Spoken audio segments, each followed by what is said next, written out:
Hello everyone, this is Angie, and I'm in your cross stitch group if you're watching this video because it's the only place that I have posted it. And the reason that I'm making this video is because when I posted this project, which is Chickadee by Victoria Pfeiffer, everyone wanted to know how I did this finish, which is sort of like a mini quilt. So I have a huge disclaimer. I've never done a video before. It's really hard. So far I've restarted the video 7 times. And that's not counting the 7 or 8 times that I had to try the video just to adjust where to put the camera, the lighting, all that stuff. And I'm not bald, although it looks like it. Just that's the video. So anyway, just take all that into consideration when you're watching a video. The person you're watching is a lot prettier, a lot more put together than they look on the video. And I just kudos to anybody who makes any type of video because this is really difficult. And my other disclaimer is I may talk too much, too long, too fast, too slow, too loud. I may have something in my teeth. I don't know, just never done this before. Be nice. Anyway, so on to what I'm making this video for. So the finished project here, like I said, is what I'm going to explain, this little quilt finish. I have done this before. I did this on 2 Margaret Sherry calendar cats. And you can see it's the same type of finish, kind of a fabric frame. There's a little batting in it and then fabric on the back. Now I am going to explain the fabric, cut, sizes, all that stuff. But of course this will be based on one of my calendar cats. I got my September cat done here. And these end up being, when I add the little border around them, about 4.5 by 5.5. So that's what I'm going to base the size of the fabric that you need and the batting, everything. So if your project is smaller or bigger, of course, you'll need more or less material. If you don't know how to calculate that based on how I teach this, you can message me and I will help you with those calculations. Also, you could do this whole entire project by hand if you don't have a sewing machine, but it would be a lot of small, tedious stitches. So if you have a friend that you trust with your cross-stitch project that could finish this for you, that has a sewing machine and some sewing experience, which it wouldn't take a lot of sewing experience, then you can just have them watch this video and they can do your finish for you. So what you're going to need is a finished project. You want this washed and ironed well. And then you're going to need some fabric. And I'll get to the fabric size in just a second. I want to show you how I chose my fabric. So I have a huge fabric stash. I'm a sewer, so I'm always picking up, or I was in the past, always picking up remnants to have for like quilts or projects. And I just keep them on hand. You can buy remnants like at Joann's or any fabric store, really decent. And of course, Joann's always has huge discounts with their coupons. So here's some of the fabrics that I considered. I want to show you how to pick a fabric. So when you hold a fabric up to your project, you'll see that it brings out certain colors. I really liked this one and almost went with it. And here's some of the other ones I considered. I liked this one because it goes really well with the colors in my living room, but not impressed with it on the kitty. And then I also looked at this one, which I love. It looks like watermelon with seeds, although that may not be what it is. That's what it reminded me of. And when I put this one up, you can see this one wasn't bad. Came close to that one. And then I liked this one. This is a green. Well, it's not bad either. But this one, as you can see, has a pattern. And I'm going to have to match it. And I'll show you what I mean. So with this fabric that I used for the little chickadee, I just got a big fuzzball on it. Anyway, I had to match it at the corners. This is 4 pieces. And right here where the top piece matches the side piece, or I should say meets the side piece, I had to match those kind of lines with the hearts. Now you wouldn't have to match it, but I have to match it because I'm kind of perfectionistic in my projects. And to me as a sewer, I want that matching. Now the fabric I ended up with, I won't have to match because it's a floral. Matching it would just be like insanely impossible. So I want to show you how this one matches with my little picture. And the reason I chose this fabric, and I'll show it to you up close, is because of the fall colors in it. I really like the fall colors, and then the red-ish color and the cream background really bring out the colors in the cap, and that's what I wanted. So I think that'll look nice. So the size of the fabric that you're going to need will, and this is for this project, like I said, this project, the design ends up being 4.5 by 5.5, so I'm going to need 2 pieces. One for the frame, which will be about 9 by 9, and one for the back, which will be about 10 by 10. Now, if you only have a small piece of project that you really, really love for the frame, as long as it's 9 by 9 or something like that, you'll be able to cut the frame out easily for this size project. You could do white or an ugly piece of material on the back. It doesn't matter. No one's ever going to see it. And the way that I display my project is on these hangers. I like these hangers because they're adorable, and I can change what's hanging there, you know, every week if I wanted to. They're great for small projects, and this finish is great for small projects, so these are great. I don't know where I got this hanger, but I am going to leave a link, if I can, below this video.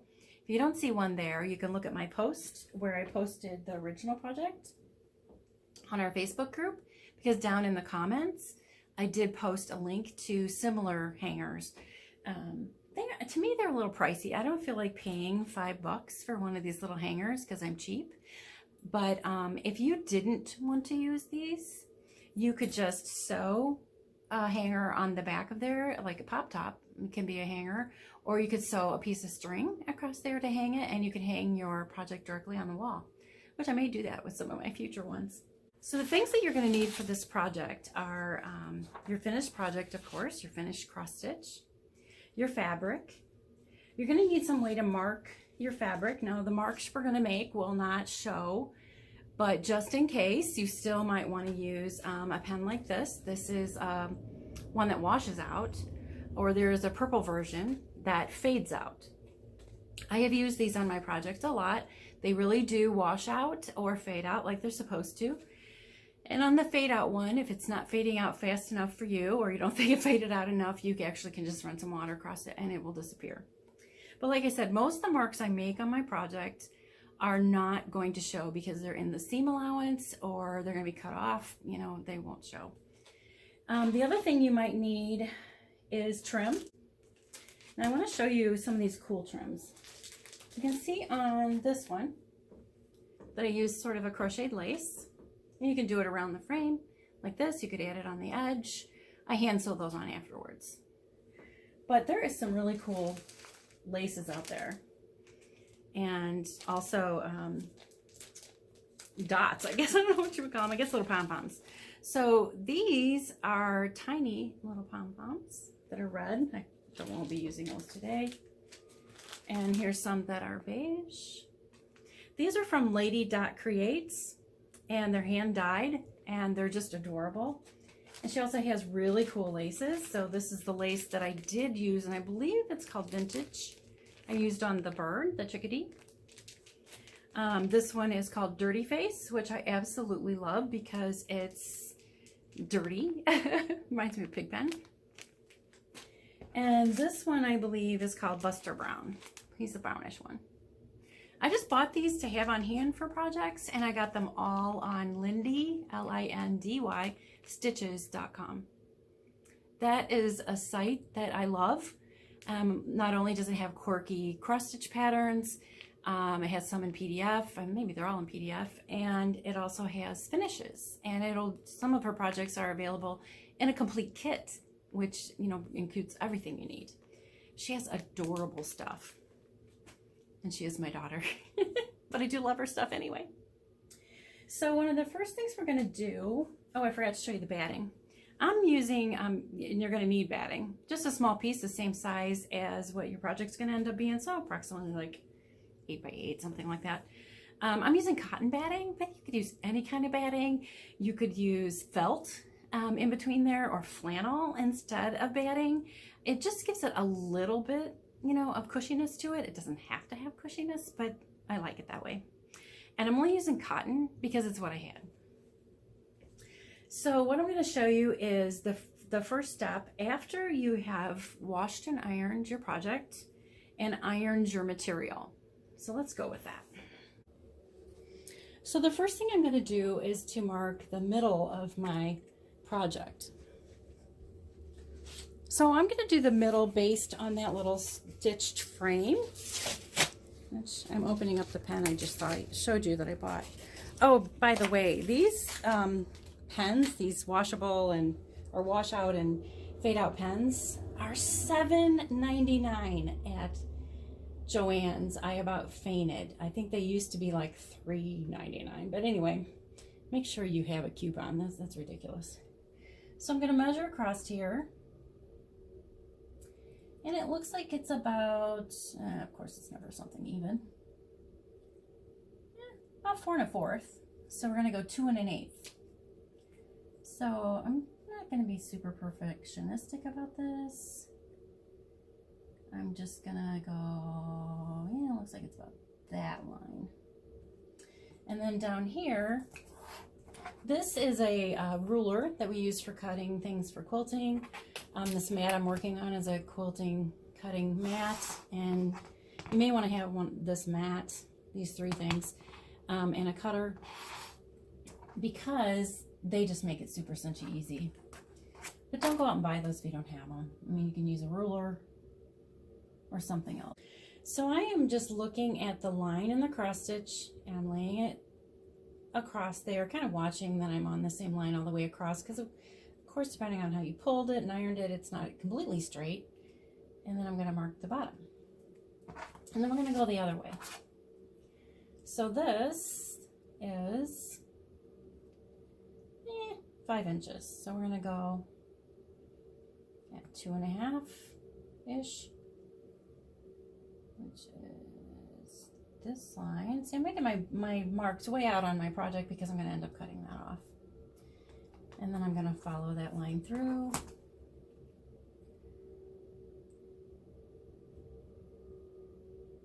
This is about the boringest part, isn't it? I can't tell. You know, you kind of lose the line in here, but it looks like it's probably this one. All right. So once you mark the halfway points, then you're going to measure how far out do you want this project to go. So you can see the whiskers come way out here. And I would like to have the frame about 3 away from the whiskers, if that makes any sense. That's how much white will still be showing way out here. So we're going to go 1, 2, 3. And then I'm going to see how many is that from there. 1, 2, 3, 4, 5, 6, 7. So over here, we're going to go 1, 2, 3, 4, 5, 6, 7. I should have done that with a pen, shouldn't I?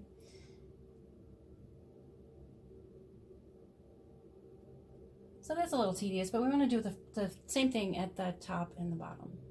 So that's where I want the frame to go, but I want it to be a 1/4 inch more because I need a seam allowance. Because this all needs to be trimmed down. If not, then your frame's going to end up all wonky. It's hard to explain, but you need to cut this off with a 1/4 inch seam allowance. Now, you're welcome to do a 1/2 inch seam allowance, but you just got to make sure you measure right when you do the part I'm doing now. 1/4 inch is big enough because you'll be able to zigzag on it and make sure it's not going to ravel. But everything I do is based on 1/4 inch seam allowance. So on here, 1/4 inch seam allowance is 1, 2, 3, 4 squares. And this is 14. 8 is 14. So all I have to do is mark out 4 squares. 1, 2, 3, 4. So that's going to be my seam allowance.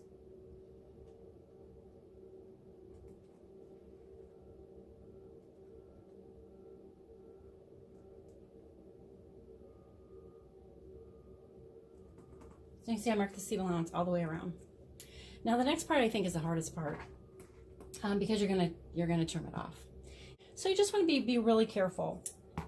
I'm gonna actually take this line and I'm gonna stretch it out to the very edge on each one, so I know where to start and I don't accidentally cut on the wrong line. So, and you can just take your time on this. You're not going to hurt anything, but we do want it to be 1/4 of an inch. So I got those ones. We'll do this one. Where's this line? There we go. So there we go. So now we're going to just cut that off. Just watching the line in the cross stitch and staying on the same line. If you waver a little bit, you cut a little bit less, a little bit more, as long as it's pretty close, don't worry about it. You don't have to be super anal about this. Nobody's going to be looking to see that this is perfect.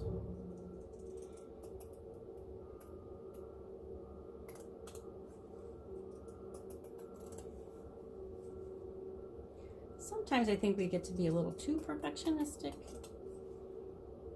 And you know what? I heard a really good explanation of that.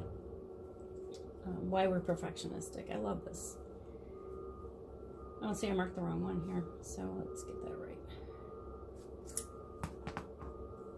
I marked the one where the frame is going. I almost got that. That wouldn't have been good, would it?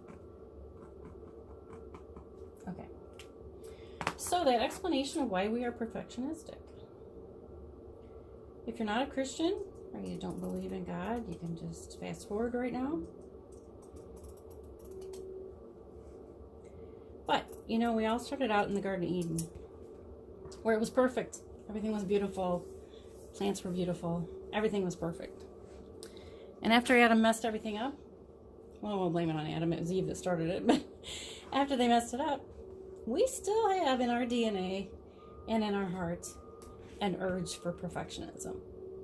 So now, every time I find myself being perfectionistic, I just thank God that one day I'll be able to be perfect and perfectionistic to a T. And that perfect place that will be one day. Anyway, that's my little aside. So there we go. You can see that I trimmed it.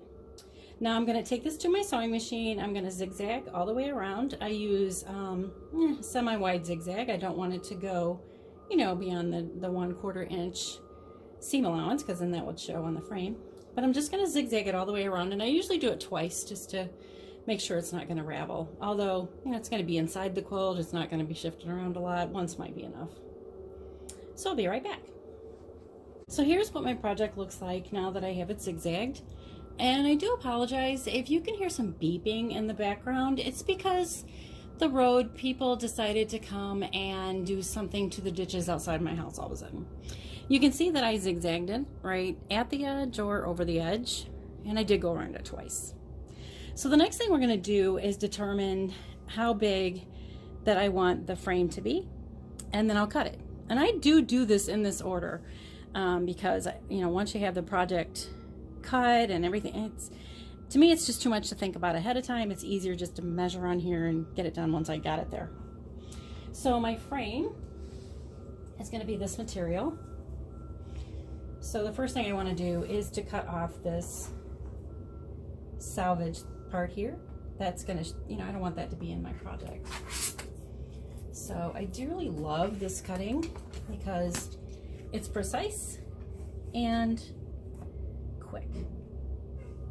So cut that off. And since I know, you can tell, that this length is going to be more than enough, I will just go ahead and cut off 4 lengths like that. And I want it to be, let's see what my other project was, finished. Looks like I've been doing these the same. This is about 1 inch. And I need a 1/4 inch seam allowance here and a 1/4 inch seam allowance on the outside. So that would be 1.5 inches. So I'm going to cut these 1.5 inches.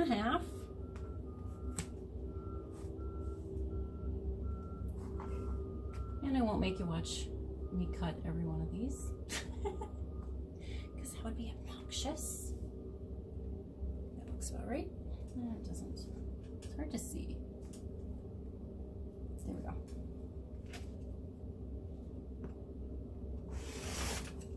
So now I have my 4 strips ready to go. And what I'm going to do is I'm going to line them up on the little kitty, right sides together, and I'm going to sew a 1/4 inch seam. And I'm going to do the 2 sides first. That's my preference. You could do the top and the bottom first, but I'm going to teach you how to do the sides first. I like the look. Let's show you on one that's easy to see. Oh, here it is. Okay. You can see on this one the top is the last one, and the sides are short, and the top is and bottom are longer. So that's the way I do it. If you do it the other way, just remember to measure appropriately. Now see, I could have measured this. I could have measured this kitty and just done the sides that length. I didn't have to do this way, but I just find it easier to just cut strips easier. Do it however you want. So I'm going to sew these on. I'll be right back. So this is what it looks like. These ironed a little better, but I will tell you that some of the blue was showing just a little bit here and a little bit here. My seam is a little bit under 1/4 inch. Not too worried about that, but I didn't want the blue to show, so I just took a towel, wet the corner, and just blotted at this one little blue marks till they disappeared before I ironed it. I did not iron over any of these blue marks in case they would end up showing, so that they don't become permanent. Now, I don't know if that really happens, but I'm thinking heat plus marker maybe might screw it up being able to wash it out. So just be careful with those. Now the next thing I'm going to do, you can see these have to be longer because they go all the way out to the frame, you know, the edge of this part of the frame. So if I had pre-cut them the same size as the others, they would have been all screwed up. So I'm just going to sew these on. One here and one here. 1/4 inch seam. Don't forget that or you'll be seam ripping. Once again, I'm going to do the same thing as far as cutting the material. And see, these are sewed on top and bottom. I'm going to cut the material even with the other part of the frame.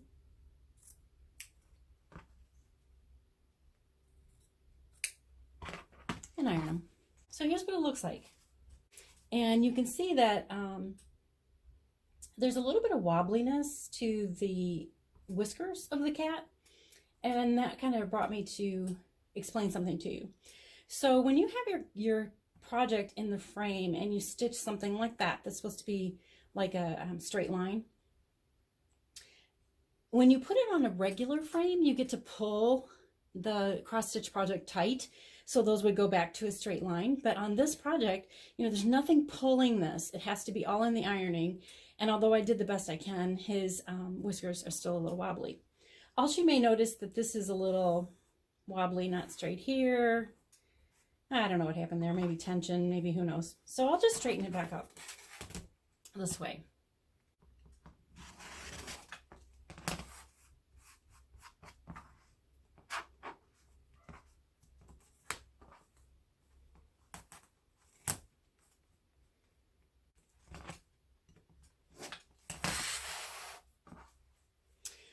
So the next thing I'm going to do is to cut the back piece.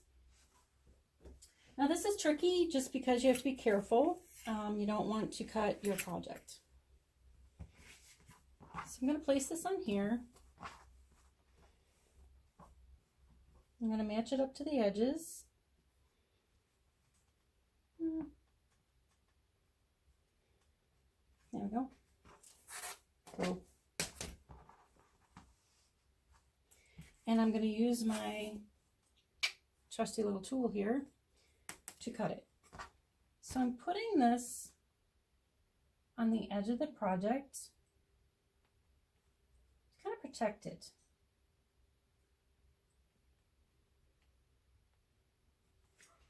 And then I'm going to cut. I trimmed a little bit off the project because it was kind of cockeyed. And then I'm going to turn it.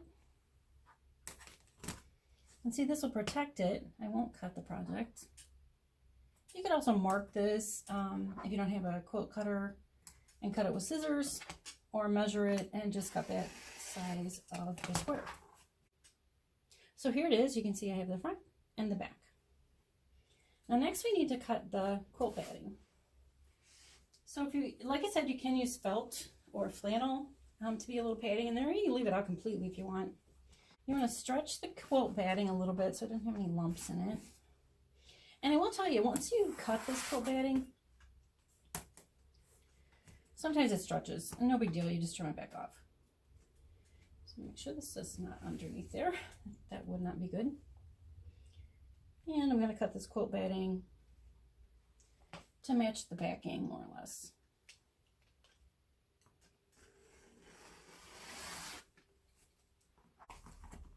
So you can see I now have the quilt batting and the back. Now I want to turn this over because I want the quilt batting on the back of the fabric. And this is the back fabric. You can see this is going to end up on the inside. I'm going to take this to my sewing machine and I'm going to baste it very close to the edge. So basting is just a bigger stitch, so if you had to pull it out, it'd be really easy. You don't have to use a basting stitch, but I just find it easy to do. Be right back. Okay, so now you can see my fabric that I've sewed on the batting. I sewed it really close to the edges, and although I stretched my batting ahead of time and measured, carefully, it stretches while you're sewing it. And I want to let you know, I do sew it under the, sewing machine this way, not this way. That allows for the batting to stretch as needed, and it keeps me right on the edge of the fabric rather than being right on the edge of the batting, which would have not been attached to the fabric. So sew it with the batting down. Now we're going to trim this off a little bit. The reason I'm trimming it is because I'm going to be sewing this fabric to fabric, and I need to see the edge of the fabric no matter which way I put it under the sewing machine. So we're going to put this way because these are going to end up right sides together. Before we sew this, we do want to pin it, and I'd like to just kind of do a vague pin and not anything specific, and each corner or close to each corner. So this one will go like here. Really shouldn't put that one diagonal. So we'll do it like here. And then at the bottom, you can see this is the bottom of the little picture. We're going to put an extra pin or two. And this is to show me where to stop sewing and start sewing to leave a section open to turn this with. Now don't short yourself in this section, even though you're going to have to hand sew it shut later. But if you try to turn this thing with, a little tiny hole opening, you're going to be mad at yourself for not leaving yourself a good size opening. So the opening I'm leaving here is about a little more than 3 inches, about 3 1/4. So then I'm just going to I'm going to back stitch, start sewing, go all the way around, and then back stitch here by this pin so that hole won't rip open farther when I'm turning it. And it's still a 1/4 inch seam. Next thing you want to do is to clip the corners. So this is sewed all the way around except right there in the opening. Do not clip your corners too close to the seam. So I'm leaving like, I don't know, a hair between there and my cut. And my corners are not going to be perfect. I'm having trouble with the tension on my machine, my sewing machine. I'm not sure what its problem is, but I want to finish this project, so I just left it. So now we're going to turn it right side out. You want to do this with your fingers at first. It does take a little working it through there. It's not that difficult to figure out. Just shove it through there. You're not going to hurt anything, and you're going to iron this when you're all done. Once you turn it, you do not want to use scissors like this to poke out the corners, because these will poke right through the sewing. You want to use, these are a little pointy too, or you can actually use like a chopstick. And I'm going to use a paintbrush. That works good. So you just insert it in this little opening that we have for turning it, that we will be hand sewing shut later. I really don't like the way my sewing machine is sewing right now. You can see that the stitches are kind of a little weird. Guess I'm going to have to get that fixed. poke each corner out, but you can see you're not going to make it absolutely perfect corner. After all, it is fabric. It's not going to be like super crisped corner. So just a couple tips. I forgot to tell you, when I'm ironing these, I make sure that the seam allowance is not going underneath the cross stitch, but rather underneath the frame part. This frame, when you get it done, to me this one looks wonky, like I need to fix that corner a little bit, which I'll do before I sew it shut. But you know what? This side of heaven, we're not going to be perfect at anything, so forgive yourself a little bit. When you're ironing it, so you're ironing it so the seams don't show, they're right on the edge or towards the back. The opening down here, you're going to want to iron this little lip in and this little lip in so that they're laying just straight across there. So when you sew that shut, it's going to still look like a perfect hem. Nobody's going to know where you sewed it shut. You're going to use little tiny stitches. Okay, so this next step can be done before or after you sew the bottom together. It really doesn't make much difference. But what you're going to do is what's called stitch in the ditch. And that means you're going to take this to your sewing machine and you're going to stitch right along here. And I actually do pull the fabric a little bit to make sure I'm stitching right along here. As long as you don't stitch through the fabric and try to stay on the Aida as close to the edge as you can, you've done your job. The stitching is not going to show because when I'm pulling it like this, you can notice when I let go, it kind of covers up that little edge. I use the same color thread as my Aida, which in this case is white. And the only reason I do this is because it kind of gives it more dimension.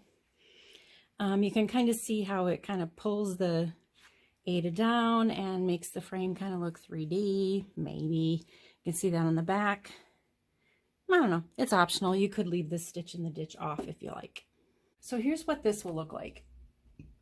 I'm going to put my needle in a place where I can see it sewing. So it doesn't matter like the seam allowance or anything, just so I can really see that needle where it's sewing at to keep it off the fabric and right at the edge of the fabric. I'm going to start to sew without back stitching. And when I reach this place, you know, when I come around, I'm going to try to end the stitches really close together, but not overlapping. And there's a reason for that.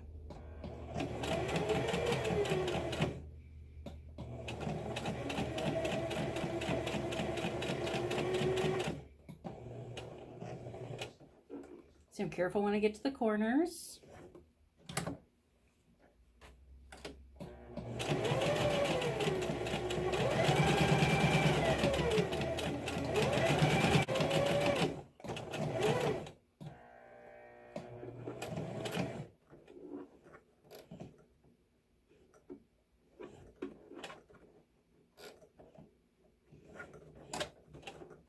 Now, if you did overlap at one stitch, it's no big deal. Pull that off of there, and we're going to use our scissors to cut it. Got the thread. And you want to leave the thread a little bit long, you know, just an inch or two. And the reason is we're going to go on the back, and we're going to take one thread, and if you pull it, you might have to kind of mess around with it a little bit. You'll see that the loop comes up for the bobbin thread. And you're going to take your little seam ripper, stick it in there, and pull that thread up, okay? And then I'm going to go do the other thread, you know, because we have the beginning and the end. So I can monkey with it. I can see my bobbin thread there. Pull it up. Now I have 4 threads. Now I can either just tie these together, which is what I'm going to do this time, or I can tie, you know, 2 and then tie the other 2. Doesn't matter. This is the back. Nobody's going to see it. This is just to knot the threads so this stitching does not come undone. Since we didn't do any back stitching, and the reason I don't do back stitching is because when you back stitch, sometimes things can get crooked and you might end up accidentally sewing on the fabric. So you can see, you can't see that stitching unless you're really looking for it. Pulling those out, I can see it, but with it pressed the way it is, can't see that stitching. Kind of gives it a more 3D look. Ain't it pretty? So there is my finished project. And here's my little birdie. that I had posted before. And for those of you that asked, let's see if I can back up far enough. That is my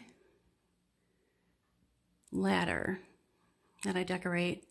And my two daughters' pictures are up there from their engagements, and they both hate those pictures, by the way. I guess that's it. Please post any questions that you have. Thank you for listening to my rambling. I pray that you will be blessed. And don't forget, we'll never be perfect this side of heaven. Give yourself a break. Have a great day.